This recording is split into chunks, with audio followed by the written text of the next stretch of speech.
Hello there and welcome. My name is Tyler Best and I am one of the Springboard community managers. So today's webinar, Communicating Urgency, Social and Behavior Change in the Era of Climate Change, is presented by Springboard, an online community under Breakthrough Action project. Breakthrough Action is USAID's flagship program on social and behavior change and ignites collective action and encourages people to adopt healthier behaviors by forging, testing, and scaling up new and hybrid approaches to SBC. If this is your first Springboard webinar, then welcome. So what is Springboard? Springboard is an online community of over 4,000 SBC professionals from over 100 countries. Springboard can help you advance your SBC skills, connect with colleagues and SBC leaders, and get inspired through resources, events, and jobs. If you're not a member already, join today. So we will be starting today's event with 4 presentations, followed by time for questions and answers. Please feel free to use the chat feature on the bottom to introduce yourself and your organization. And of course, you may use this feature as well to ask any questions for the speakers throughout the event. We'll compile those to use during the Q&A section. Now on to the show. Our first speaker is Dr. Edward Maybach, and he comes to us from George Mason's Center for Climate Change Communication, where he is the director. Over to you, Ed. Yeah, thank you, Tyler. Actually, if you go to the next slide, please. So great that you could all be here today. I'm really pleased and honored to have a chance to present a few thoughts to you. The 2 thoughts that I really want to leave you with, I'm going to start with because I think that's appropriate. And the 2 thoughts are, if we have important information that's helpful to people and we have a reason to share it, we absolutely know the formula for sharing science-based, evidence-based information effectively. And that formula is simple, clear messages repeated often by a variety of trusted and caring voices or trusted and caring sources. So I'm going to show you how we've applied this idea over the past 10 or 12 years here in the US. We've learned that TV weathercasters are trusted sources, and so we have helped TV weathercasters communicate simple, clear messages often over the past decade through their trusted voices. And we know for in fact, it's making a big difference in helping Americans understand the realities of human-caused climate change and the impacts in their community. But the second idea that I want to leave you with is that we really, if we're using communication to promote behavior change, we need to deconflate these 2 objectives, the communication objective and the behavior change objective, because communication can be a great way to educate people and to motivate them to want to change their behavior. But if we actually want to help people change their behavior, we need to do everything we can to make the behavior that we're promoting easy, fun, and popular. And I'll show you how we've done that with TV weathercasters. The next slide, please, Tyler.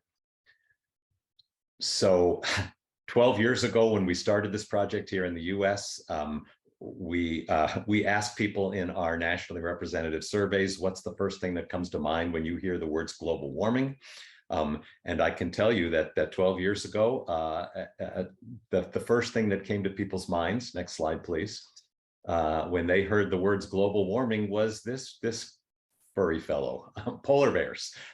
For Americans, polar bears occupy a major, sort of a privileged position in our mental models, the way we think about climate change, because our news media has featured polar bears and the impacts of global warming, global climate change on polar bears.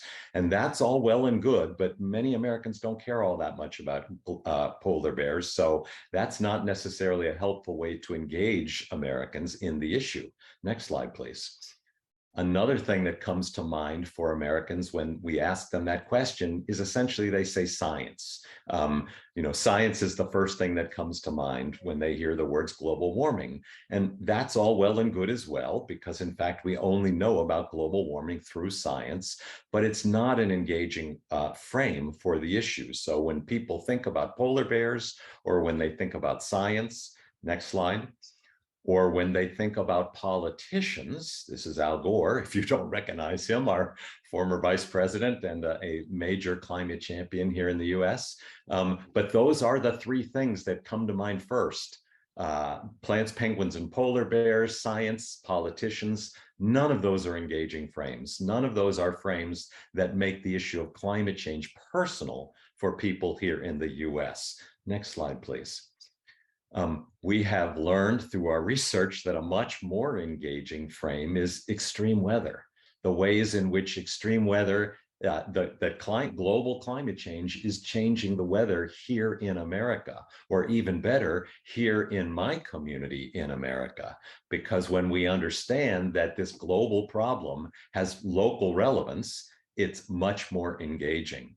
And the next slide, please, Tyler. And more than anything, we have learned that when people understand the relevance of global climate change to the health and their health and well-being, the health and well-being of their children, that is the most engaging way to share what we know about the changing global climate. So next slide, please. Over the past decade or so, we have been, let's go through this slide first.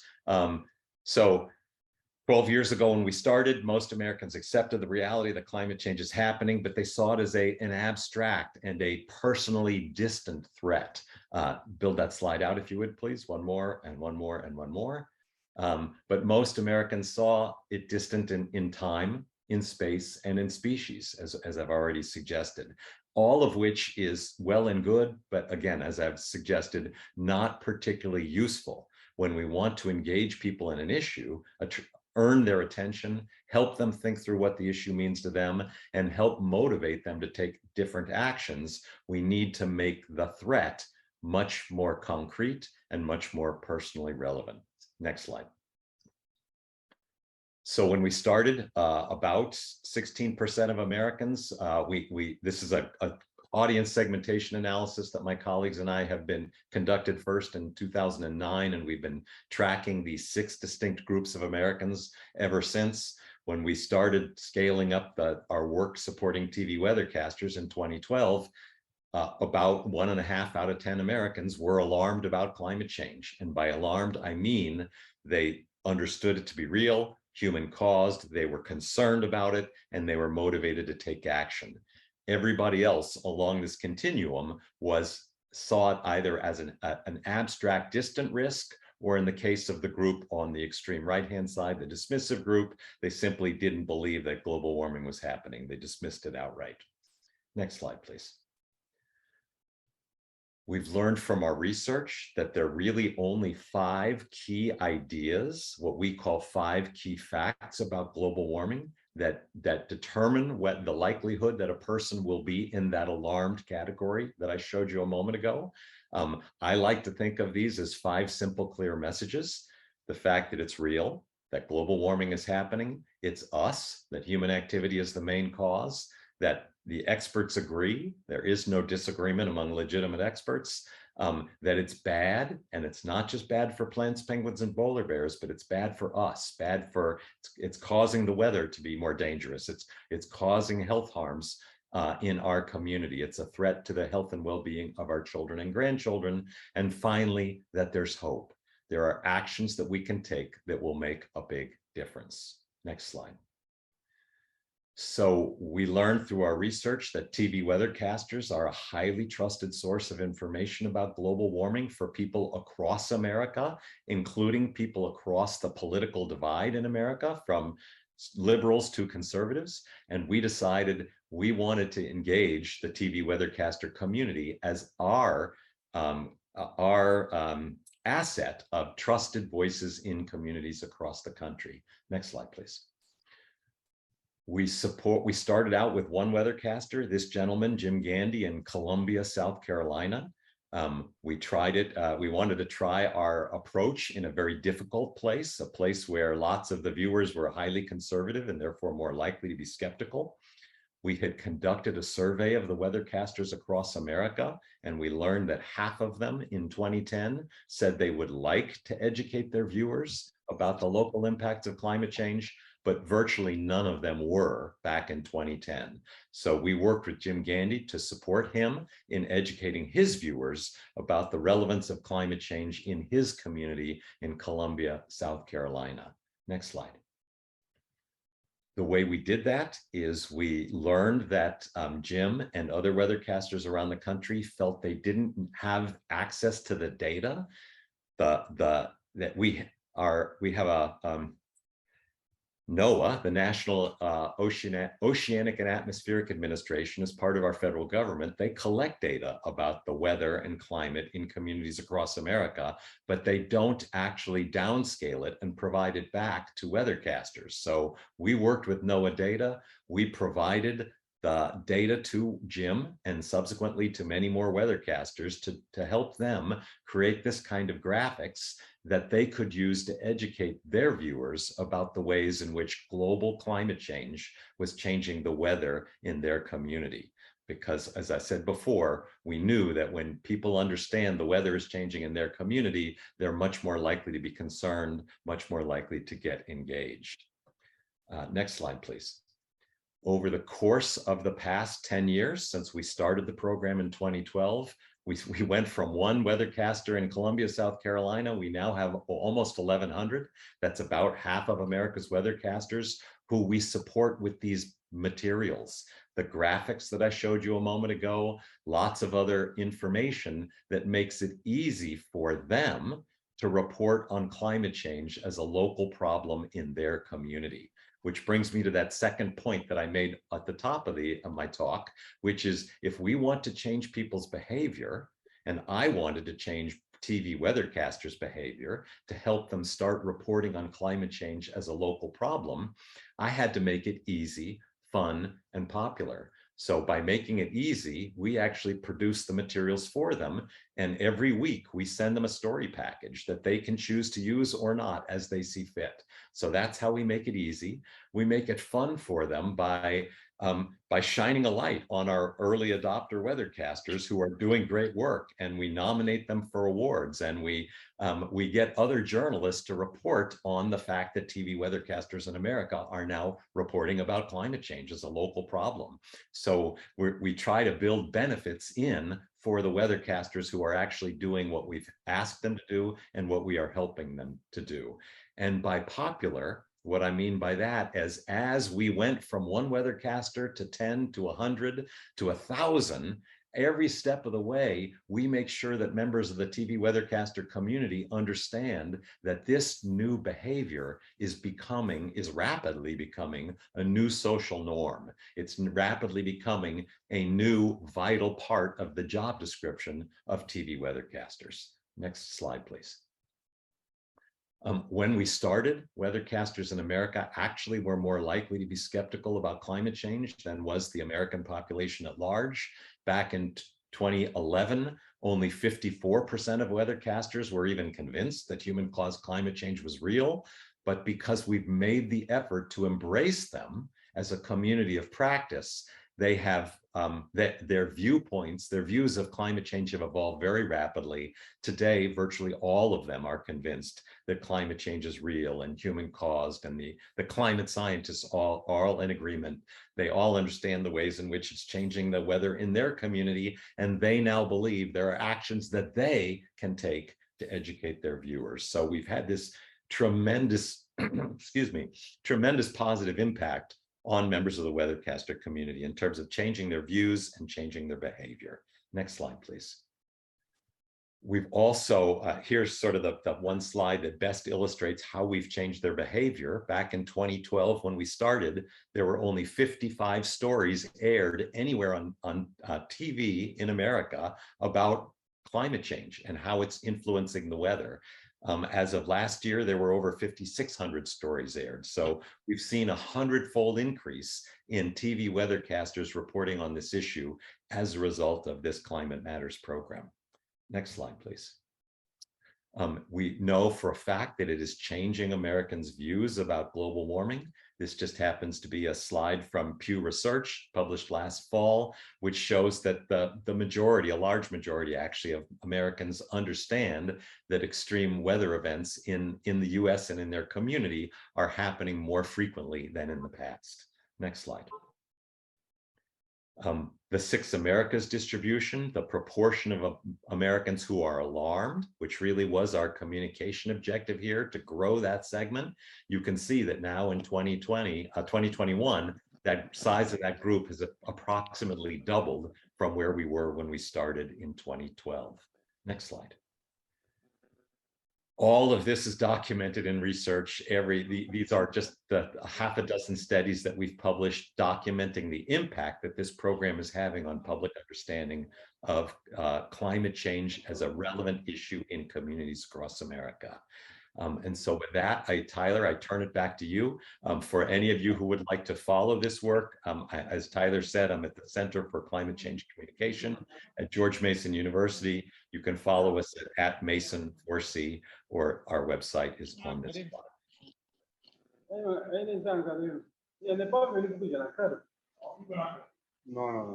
Thank you, Dr. Maibach, for that excellent presentation.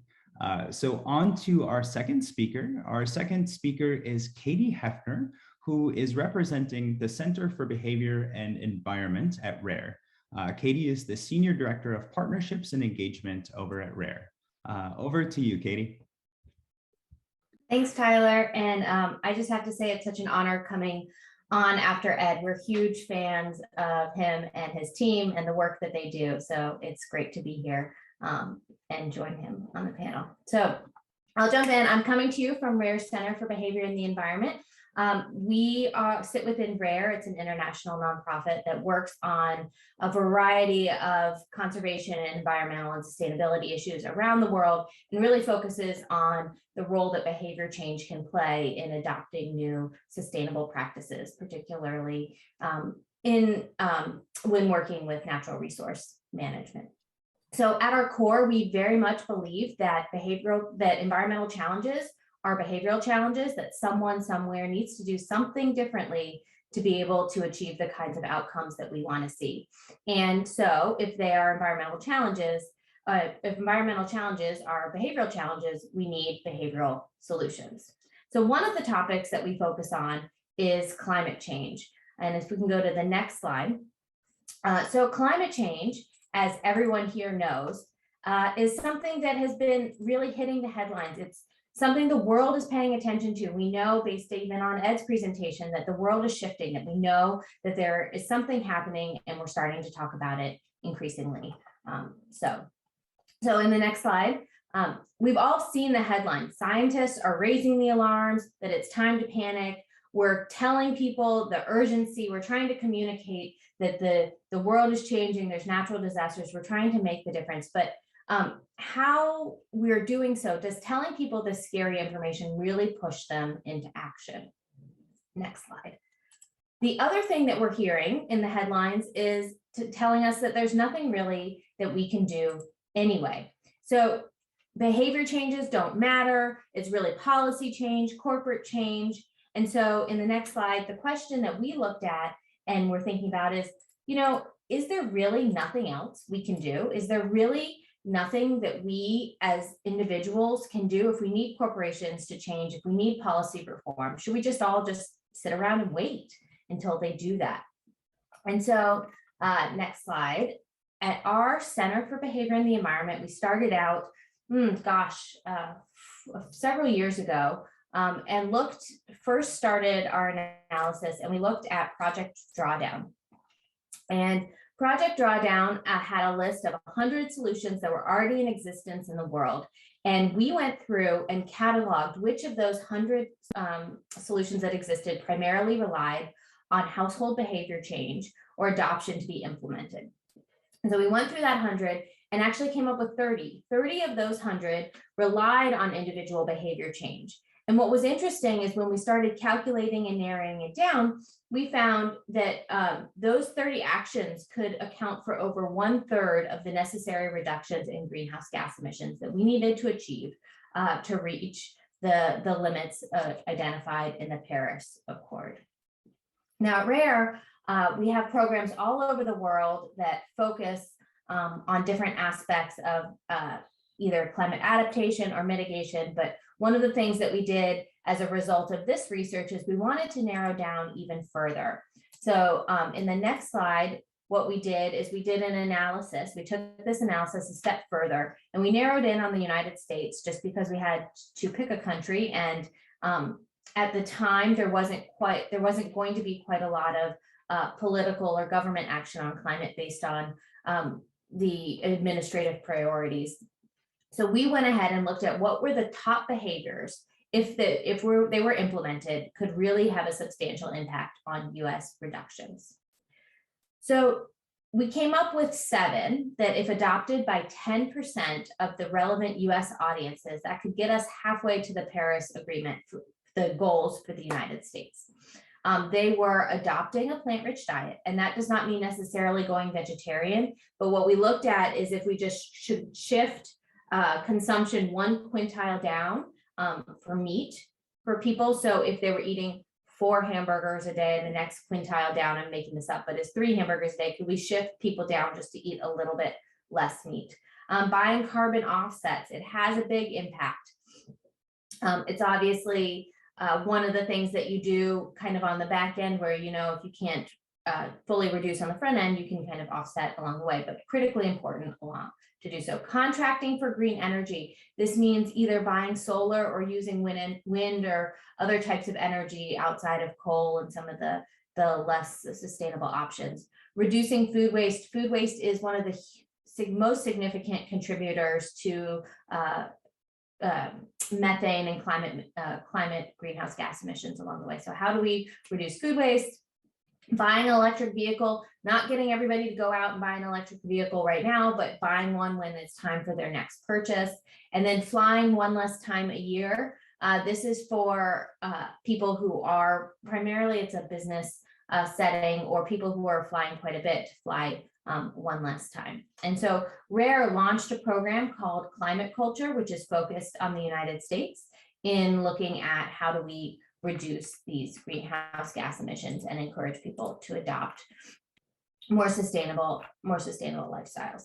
But in going through all this, it still leaves the question around what has existed in the climate debate very, very heavily, which is if we encourage individual action, does that limit their political action, or do people replace their political action, what they would have done to try to motivate the government or motivate corporations? If they're doing individual actions, does that kind of give them the opportunity to say, well, I've done enough, or I've done my part, and really discount on the other side? So in the next slide, this is a preprint study that's going to come out hopefully soon. It's in the review processes. But we did some research and looked and found that your individual behavior change is complementary to policy reform and government support. So it doesn't hamper your ability to support green policy or your ability to encourage green climate action. And so that's a critical value, I think, and importance for us, where we at the center promote both. We want people to be engaged politically to support the big actions that need to happen, and at the same time be thinking about their individual contributions to climate change. It's not an either or type conversation. We don't have to select one or the other.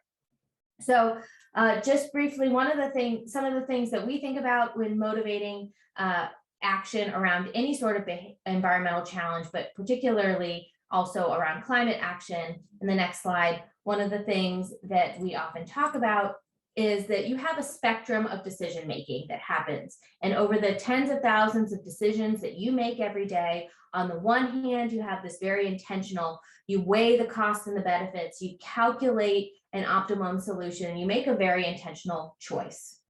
On the other hand, you have these very emotional, reactive, instinctive things that you might not even think about, but you make the choices along the way. And the reality is that over the course of the day, everything falls along the spectrum. Some are intentional, some are not. And so when we start looking, next slide, at the environmental sector, one of the challenges that we face is that oftentimes our tactics for motivating behavior change have fallen on one end of the spectrum. We've thought about material incentives. So we pay them or fine them, or there's something we give them reusable bags or reusable straws that will motivate action. We've thought about rules and regulations. So if we just tell them, we stop them, that will motivate action. Or information, we just shared about the Great Plastic Island or the polar bears or the changes that are happening. Information will motivate people to change. Now, all three of those aren't necessarily wrong, but they're not always sufficient. So next slide. We know that sometimes financial incentives can backfire, or that they can crowd out other internal motivators, or even sometimes replace motivators that could have existed in other spaces. Rules, we need to enforce them. There's also research that exists that if rules are too misaligned with social norms, that they might not actually be effective in driving change. And it's pretty well known at this point that information alone does not always motivate action. And so how do we think about these levers and think about the decision-making spectrum more carefully and more effectively to drive action on things like climate change? So at our Center for Behavior and the Environment, next slide, we promote 3 additional levers to add to the toolkit of behavior change. So what you'll see here is it's not to say that the other 3 levers are wrong. In fact, they can be very, very effective in driving change. Also, thinking about this other end of the spectrum to complement. 1, emotions can drive us to act. Emotional appeals can be effective and emotions can be more powerful than reason. 2, we take our lead from others. We care whatever our defined peer group thinks, and our social influences matter. One of the studies that we did, and I heard Ed reference earlier, we did some research and found that on climate change, one of the strongest motivators for action is not what you think about climate change, but what you think other people think about climate change. And that is a hugely powerful insight when we're thinking about, when we're considering messaging and motivating people to act. And finally, the context and timing of our decision-making matters a lot, probably more than we want to believe.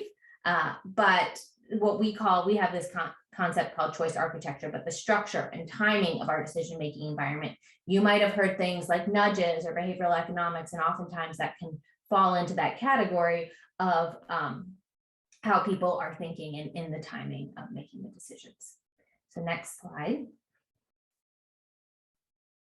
And so finally, one of the things that I want to promote before kind of closing is this process we call behavior-centered design. And that mixes these behavioral science principles with human-centered design thinking that some people might be familiar with in these behavior change processes. And what the thing is here that we really try to promote is we are not saying to throw all 6 levers or even only throw emotional appeals or throw social influences at a challenge.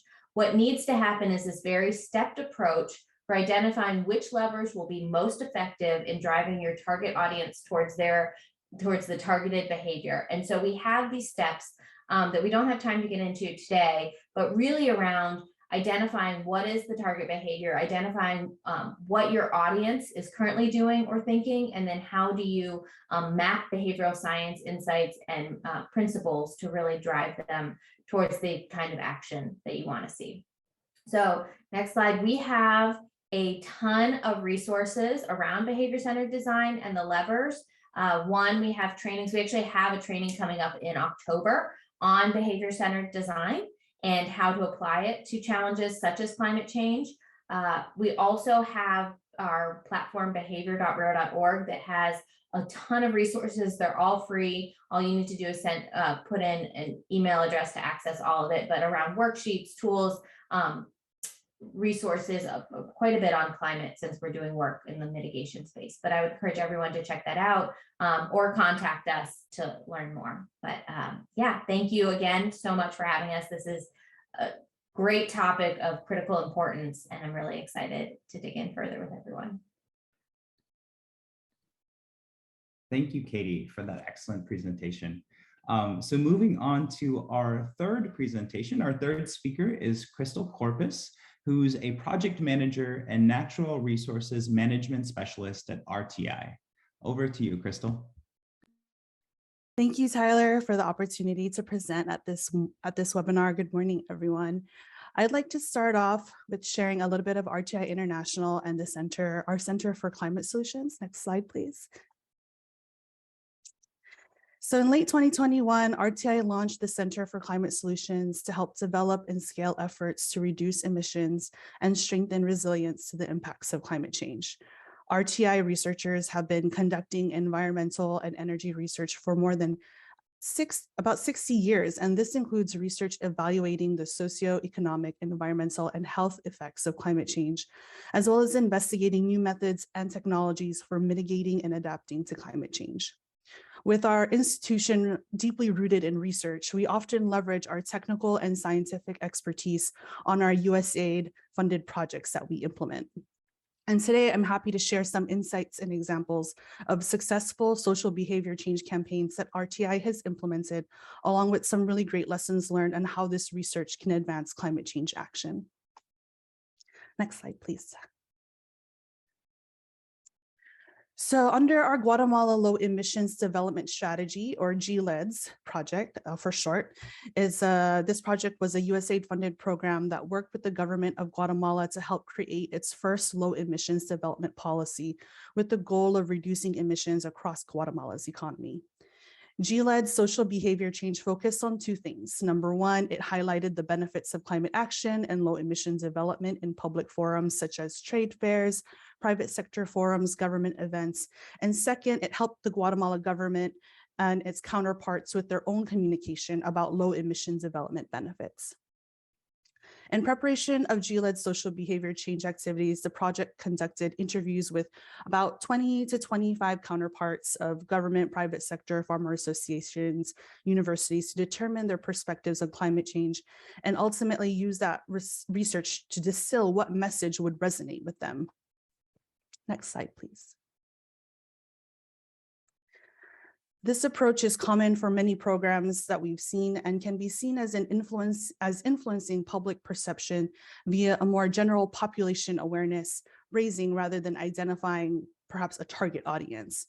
GLED's Sbc Objectives focus on three main goals. Number one, it increased knowledge and attitudes and practices on climate change by supporting decision makers to promote laws and policies to adopt technologies to reduce greenhouse gas emissions. Second, it increased networking to strengthen active communication for information flows and collaboration through cross-sectoral meetings, workshops, and virtual communication platforms. And third, it increased the ability to communicate climate change mitigation and low emissions development to the public and private sector through tailored materials and trainings. And as a result, GLEDS attracted over 250 participants for its public launch of its national LED low emission development strategy and trained more than 70 public and private sector journalists and communication specialists to effectively communicate this, and held more than 20 forums, presentations, and workshops. Ultimately, GLED's Sbc is not rooted in traditional Sbc formative research, but it employs traditional communication methods to influence behaviors to better understand and sway the public in favor of such policies. Next slide, please. Aside from GLEDS, another project example I'd like to share is RTI's Wildlife Asia project, or UWA project for short, which is also another USAID-funded program that works to end illegal wildlife trafficking of elephant ivory, rhino horns, tiger, and pangolin products in Southeast Asia. UWA's project had four main objectives. First, reducing consumer demand. Second, strengthening law enforcement. Third, enhancing political commitment. And fourth, supporting regional cooperation. The project's social behavior change approach primarily supports UWA's first objective, which is reducing consumer demand. And to date, the project has implemented 9 Sbc campaigns across China, Thailand, and Vietnam. So past communication campaigns to reduce demand for wildlife products targeted the general population and resulted in high levels of awareness, similar to the GLEDS project I referenced prior. However, these wildlife campaigns did not significantly reduce demand for wildlife products, and thus we begin to question, why haven't conservation messages resonated with those who buy or use these wildlife products? The SBC approach that we leverage in our project was seen as a solution to address this question and directly target potential consumers and address specific factors driving demand. Our social behavior change applies a socio-ecological model to identify the tipping points for changing individual behaviors and social norms. And our project utilizes a 5-step planning evidence-based process and employs 3 strategies: behavior change communication, social mobilization, and advocacy. When Tyler sends out the presentation, I have linked the guidebook here for you, so feel free to take a look at it or to Google it. It's public on our project website. Through USAID's innovative vision and investment, RTI brought SBC's formative research to the conservation space to address countering wildlife trafficking.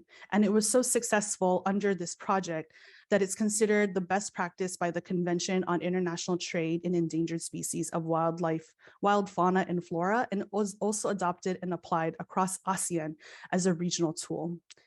And in addition, the project's activities were so successful and well received that we are continuing the SBC work today through our USAID-funded Reducing Demand for Wildlife project, also known as RGW, which is continuing a lot of the campaigns from the UWA project. Next slide, please. So what does this SBC approach under UWA and RDW look like? An example of a popular campaign, SBC campaign, that UWA and RDW led was the Beautiful Without Ivory campaign in Thailand. UWA conducted a baseline consumer research study in 2018, and results revealed that ivory and tiger parts are products that are most popular among Thais, and that desire for these products is driven by 2 primary factors: spiritual beliefs and perceived beauty of ivory. The target audience were women living in cities in their 20s, well-educated with a diploma, individuals who were well-informed with easy access to the internet, those who were generally married, have middle to high incomes, those who follow latest fashion and lifestyle trends. The communication, next slide, please, Tyler. The communication channels the campaign utilized included Facebook, Instagram, YouTube, fashion magazines, electronic billboards, such as what you see in the slides here, that were posted in malls and metro rail stations all across Bangkok. And the project led 3 rounds of SBC campaigns to advertise the Beautiful Without Ivory messaging. And each round of campaign ranged from 6 to 9 weeks.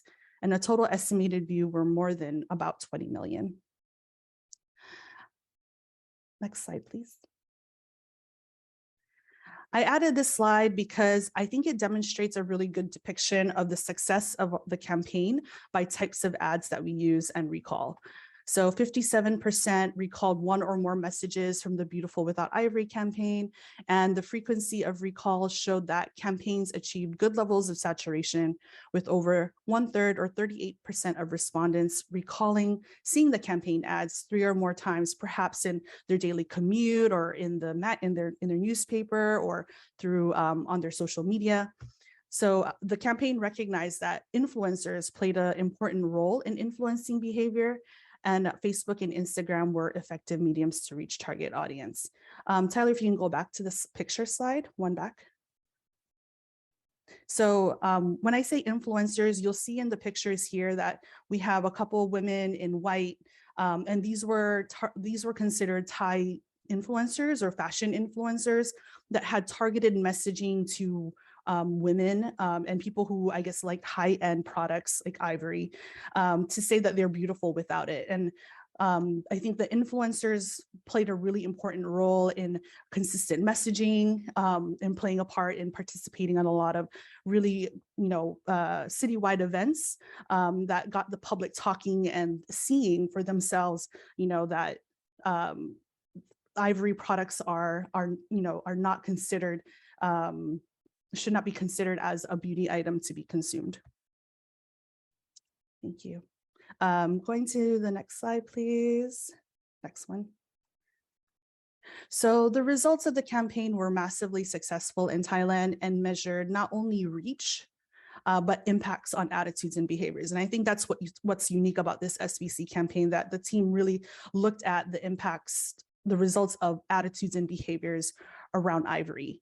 The campaign results were compared against a 2018 baseline consumer research study in Thailand and found that it truly impacted desired attitudes and intention to buy ivory products. So those who agree, the statistics show that those who agree that ivory helps make one feel beautiful, for example, decreased from 67% in 2018 to 48% in 2020.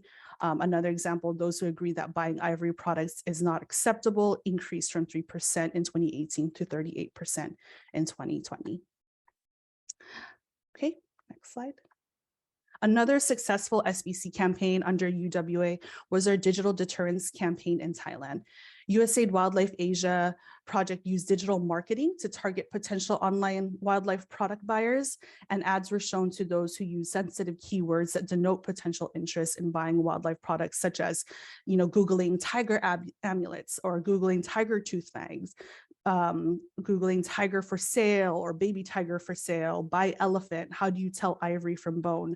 Those are some of the Google searches that the team tailored to target ads, for targeted ads. And the project served two phases. Phase one served ads to 560,000 searches, of which 17,000 clicked to the campaign. And the second phase of the campaign expanded the ads to social media, where they were viewed more than 8 million times. Next slide, please. And here's an example of the targeted ads from the campaign, which I'm sure many of us have seen targeted ads in our day-to-day browsing of internet.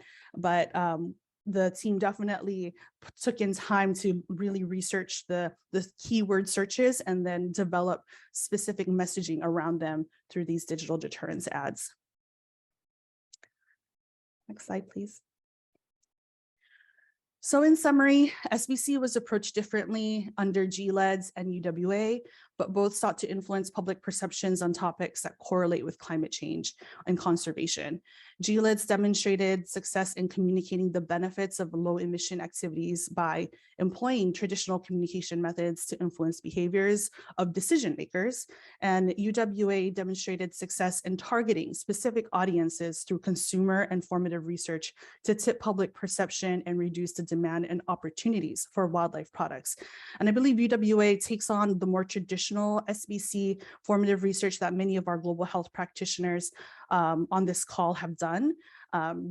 Those who helped implement the SBC research on our project came from that global health background and actually adapted the SBC approaches used within the health sector towards countering wildlife trafficking, which is really innovative. And something that USAID saw as really progressive in terms of pushing the needle on countering wildlife trafficking. As a program implementer for USAID GLEDS and Wildlife Asia, RTI would like to leave 3 key takeaway messages for our audience here today. And number one, the impacts of climate change are a growing threat to wildlife, as we all know, and it often hurts local economies, which often rely on tourism from animal sanctuaries and national parks to make a living, and illegal wildlife trade and poaching undermine local climate adaptation efforts. And second, by applying this SBC lens towards climate change and conservation can mean meaningful and sustained positive impacts by way of changing behaviors, perceptions, attitudes, and beliefs that often may exacerbate climate change impacts. So for example, by reducing demand for our illegal wildlife products, we disincentivize poaching, illegal trade, thereby preserving natural resources in local communities from where many of these products originate from. And lastly, SBC through formative research can be a tool that can help advance and sustain climate change adaptation and mitigation efforts to help target populations adopt attitudes and behaviors, perhaps also addressing those who are skeptical or risk averse towards more green livelihood practices, such as what my colleagues from MIR mentioned, or investing in clean energy and local food systems. So honestly, the possibilities are endless with the use of the SBC tool in climate change, and looking forward to hearing more from our panelists. So thank you everyone for listening in, and I'll turn it over to Tyler. Great. Thank you very much, Krystle. And finally, last but certainly not least, our final speaker is Brent Kim. He comes to us from the Johns Hopkins Center for a Livable Future. So over to you, Brent. Hi, everyone. Thank you for having me. It's a pleasure to talk today. So I'll be talking about 5 ways that Meatless Monday can help with the promotion of climate-friendly diets. But before I do that, let's start by talking a little bit about what is the role of food and agriculture in avoiding catastrophic climate change. So on the left-hand side, you can see the global greenhouse gas emissions from agriculture at the bottom in 2010. And on top of that, you can see the emissions from other sectors like transportation, buildings, and energy. Over to the right, I've projected out the greenhouse gas emissions from agriculture to the year 2050 in a business as usual scenario in which global meat and dairy intake continue to rise as projected by the United Nations. Now, this red dashed line is the threshold for the year 2050 for greenhouse gas emissions from all sectors combined that we have to stay below to have at least a 2/3 shot at meeting climate mitigation targets. The problem with this scenario is that the emissions from agriculture alone, if we don't curb meat and dairy intake, eat up almost the entire greenhouse gas emissions for the year 2050. The budget is almost full, right? So yes, we absolutely have to shift to renewable energy and curb flights. We have to do all those things. But no matter how successful we are, we'll have no shot of stacking all of these emission sectors on top of each other while still staying below this threshold. So yes, we should be focusing on fossil fuels, but we can't ignore agricultural greenhouse gas emissions. The good news, and Katie alluded to the importance of this, is that global reductions in meat and dairy intake, as well as reductions in food waste, could potentially reduce the greenhouse gas emissions from agriculture in 2050, allowing us to stay below that threshold. So why the reduction in meat and dairy? The reason is that the production of livestock is a major contributor to global greenhouse gas emissions. And those emissions are attributable to sources like methane from ruminant eructation or cattle burps. It's the burps, not the farts. People like to think it's the farts because it's funny, but it actually comes out the front end. The production of feed crops for livestock, deforestation of the Amazon, primarily for grazing lands, and also the decomposition of manure. So in the bottom left, we can see a manure storage pit outside of a hog operation in North Carolina. Facilities such as these operate on an industrial scale, and a single facility can easily house tens of thousands of animals in a single facility. So it stands to reason then that when we reviewed the scientific literature on the greenhouse gas emissions per serving, shown on the y-axis, of producing different foods, shown on the x-axis, we find that in general, animal foods are an order of magnitude more greenhouse gas intensive to produce relative to plant foods. And this has been echoed throughout the scientific literature. There is one exception here, is that mealworms and crickets were found to be very climate friendly. So we can get people to eat bugs. That is a behavior change challenge that I will leave to the experts, but that is a climate friendly food. So let's talk about Meatless Monday. So Meatless Monday is a behavior change campaign. The message is simple, clear, repeated often, and easy. We heard Ed Maybach talk about the importance of those traits, and I think Meatless Monday checks all of those boxes. The message is 1 day a week, go without meat. It's good for you, it's good for the planet, and the campaign has been adopted in 40 countries and 22 languages. So I'm gonna talk about 5 ways in which Meatless Monday could help move us toward more climate-friendly dietary patterns. The first is that it leverages periodicity, right? And that's been found to be an effective prompt for behavior change. It gives people cyclical, weekly reminders. And studies show that Mondays are often the day when people are more often to seek health behavior change, right? People, I was gonna quit smoking, I'm gonna start Monday, right? Mondays, I don't personally smoke, but Monday is the day where people want a fresh start, and it's a good kickoff to the week for a healthy behavior change. The second way Meatless Monday can help is that it's an easy, accessible starting point, right? We're not asking them to go completely vegan. We're not asking them to get all their protein from crickets and mealworms. Those things would be great, but it's a lot to ask. So, and in fact, one study found that when subjects were asked to either reduce meat or go completely vegan or vegetarian, the group that was asked to reduce had a higher likelihood of actually changing their behavior. Third is that Meatless Monday provides a gateway for further change.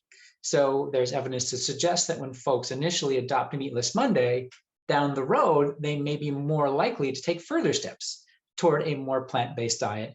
In addition, may have a spillover effect on other family members who see household members making this change and they want to make that change too.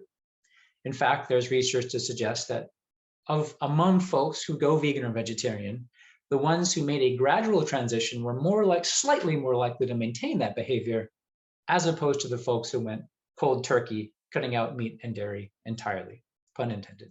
And so, we can look to our research on the greenhouse gas intensity of different dietary patterns in the United States. So the y-axis here is the per capita greenhouse gas emissions of following one of the dietary patterns along the x-axis.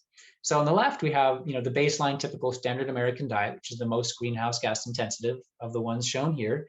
And as we move to the right, we're moving down the food chain toward a more plant-forward diet. And with that transition, we have fewer greenhouse gas emissions. It's not surprising, right? So the step from the standard American diet to Meatless Monday offers a modest decrease in greenhouse gas emissions. And honestly, it's not nearly enough to get us where we need to be for climate mitigation purposes, but that's not the point. It's meant to be an easy first step that hopefully gets people set down this path where they will eventually hopefully move toward maybe they go as far as lacto-ovo-vegetarian, perhaps pescatarian, mostly vegan. Low food chain is a diet we modeled that was plant-based with also some crickets, mealworms, bivalves, and low food chain fish, which is why it still has some low food chain climate-friendly animal foods in there, was almost as good as vegan, right? So, maybe we approach people, most folks, we have to meet them where we at. You all know that as behavior change professionals. Not everyone is ready to make the jump to vegan. In fact, I had a conversation with someone recently who said, I was really interested in a vegan diet, but I like honey. So I just said, forget it. Right. And when we have this kind of all or nothing approach, you're either vegan or you're not, people often throw the baby out with the bathwater because this person liked honey. He was unwilling to change his behavior at all. Whereas a small change like Meatless Monday could have set him off in the right direction. Fourth, Ed talked about this brilliantly. Of course, the sustainable choice has to be the easy choice, which is why Meatless Monday is working with institutional food service providers across the countries, and cafeterias and hospitals to put the meatless option front and center, right? If it's appealing, you see it first, you fill up your plate with the plant-based foods, and then maybe you get to meat at the end of the buffet line and you add a small amount of meat to your plate. So we're adjusting the food environment so that it makes the sustainable choice the easiest choice. Number 5 is that context matters, right? Especially when we're talking about health and climate change. So in high income settings like the United States, it makes sense. The primary messages are limit meat and eat more plant foods for your health and for the planet. But if we're talking about lower income settings, we have to be mindful of the fact that many of these communities may be food insecure and may actually be at risk of micronutrient or protein deficiencies. And in those contexts, in fact, a slight increase in animal products might be necessary to meet nutrition goals. So in those settings, campaigns like Meatless Monday, the more of the emphasis is on dietary diversity, right? So not just relying quite as heavily solely on staple grains, but diversifying the diet, trying to steer folks away from that shift toward processed foods, oils, and sugars, and proactively curbing the adoption of high meat diets, right? If a very populous country like Indonesia were to adopt the diet of the United States, that would be climate catastrophe. But there are opportunities there, particularly if we consider the cultural context. So for example, in a country like Indonesia, small, low food chain fish and tempeh are both there. Tempeh came from Indonesia. So that is a culturally appropriate opportunity to leverage a climate-friendly food that is already very popular in that country. So in summary, I talked about the urgency of shifting toward a plant-forward diet for climate change. We briefly covered some of the evidence showing that plant foods have a lower greenhouse gas footprint to produce than animal foods. Campaigns like Meatless Monday can help shift us in the direction we need to go by leveraging periodicity. It provides an accessible starting point. It's a gateway toward a more gradual transition. We need to think of the food environment and make the sustainable choice the easiest choice. And finally, context matters because there's no one-size-fits-all silver bullet for addressing climate climate change. And I will stop there. Thank you.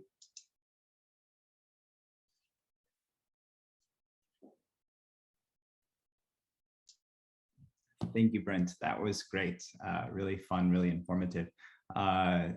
Let's see, we are running a little short on time. Apologies for everyone that we won't have a chance to have a really long and fun Q&A and panel discussion. But first, I just want to reflect on the fact that you all had such great presentations and such different presentations. I think it just goes to show, like you just mentioned, Brent, how many different pieces of the puzzle and pieces of the solution there really are when we're looking at climate change and climate action.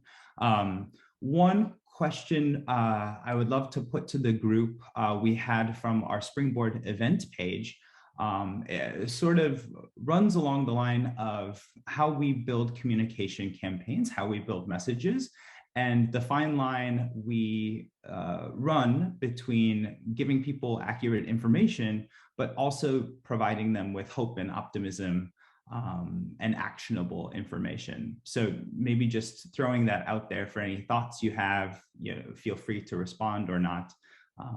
Just throwing that question out there from a Springboard member.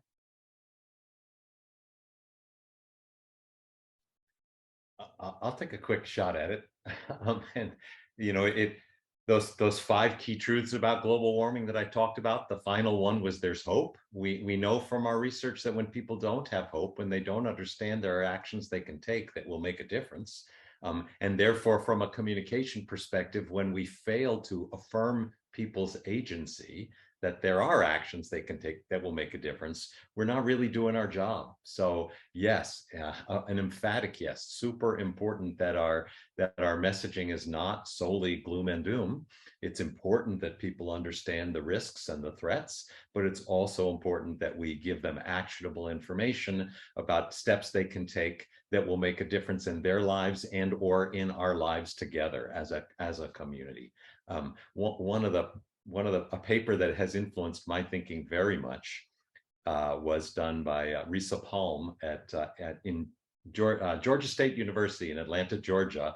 And she showed that when you tell people, when you make behavior change recommendations exclusively, it tends to actually undermine their support for policy actions. So I take all of the good recommendations made during this conversation seriously, and don't in any way, shape, or form dismiss the importance of individual behavior change. But it's all, given that global climate change is a global problem, we want to make sure that we're also talking about global policy solutions, because we need individuals in communities across the world to build the political and therefore the policy will to get those policies in place.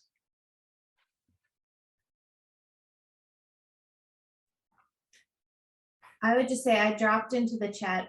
We recently published, I just put the link in, on the role of emotion in motivating behavior, and looked at a few different studies there. The one thing that I would say too is, we've often relied on fear-based messaging for a lot of climate action. And the reality is fear-based messaging can motivate behavior, but it usually is more of a quick or short-term behavior that you're trying to get to happen. I think we've seen that even with COVID, when everything was first starting, people reacted out of fear, but fear is not a long-term motivator for change necessarily. And so how do you think about the other emotions in a more holistic view?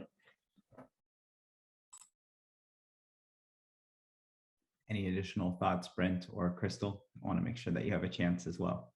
Yeah, one quick thing was, I think we're looking at leveraging our local communities now, local NGOs, civil society groups to take part in teaching them how to do social behavior change campaigns. It does start sometime at a grassroots level and can often, spur significant change later down the line. So that's something that I think we could see as a potential solution in terms of leveraging our SBC work to a more localized view to address climate change.